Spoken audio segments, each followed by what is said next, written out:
அல்லேலூயா. தேவனை அவருடைய பரிசுத்த ஸ்தலத்தில் துதியுங்கள். அவருடைய வல்லமை விளங்கும் ஆகாய விரிவை பார்த்து அவரை துதியுங்கள்.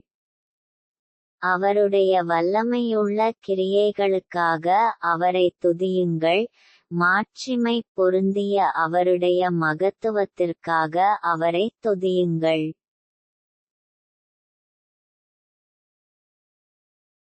எக்காள தொனியோடே அவரை துதியுங்கள். வீணையோடும் சுரமண்டலத்தோடும் அவரை துதியுங்கள்.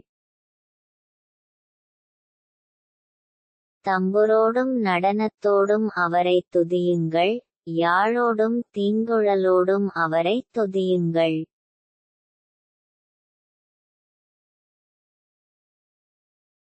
ஓசையுள்ள கைத்தாளங்களோடும் அவரை துதியுங்கள். பேரோசையுள்ள கைத்தாளங்களோடும் அவரை துதியுங்கள்.